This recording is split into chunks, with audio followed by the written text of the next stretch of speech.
এখন তো দাড়ি পাল্লার দুইটা পাল্লা দেখি, এক পাল্লার ভিতরে দেখি গোপনে আমেরিকা, আর এক পাল্লা দেখি গোপনে ভারত। কিন্তু জাতীয় নির্বাচন, এরা হলো পার্লামেন্টের মেম্বার, এরা সংসদে যাবে, আইন পাস করবে, সেই আইন অনুযায়ী দেশ চলবে। এখন বাংলাদেশে 2026 12ই ফেব্রুয়ারি যে নির্বাচন হবে, সেই নির্বাচনে বাংলাদেশের মানুষের ভাগ্যের প্রতিফলন ঘটবে, যে কারা দেশে সরকার গঠন করবে আর কোন নিয়ম আইন অনুযায়ী দেশ চালাবে।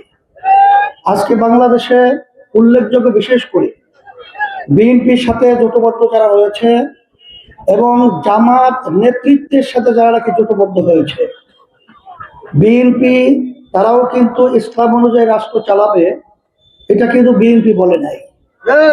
জামাত কিন্তু তারাও বলে নাই যে আমরা ইসলাম অনুযায়ী দেশ চালাবো।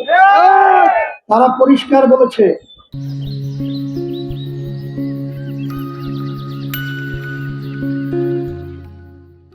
প্রচলিত ধারা নিয়ম আইন অনুযায়ী আমরা দেশ চালাবো। আর একটা দল জাতীয় নির্বাচন করছে, ইসলামী আন্দোলন বাংলাদেশ, আমাদের প্রতীক হলো হাত পাখা।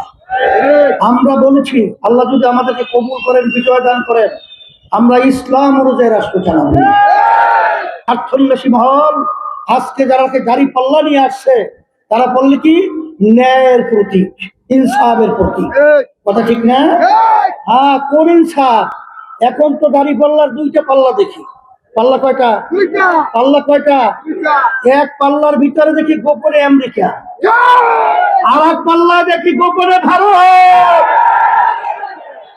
আমরা বাংলাদেশের মানুষ, আমরা আমেরিকার ইনসাফ দেখতে চাই না, আমরা ভারতের ইনসাফ দেখতে চাই না, আমরা ইসলামের ইনসাফ দেখতে চাই।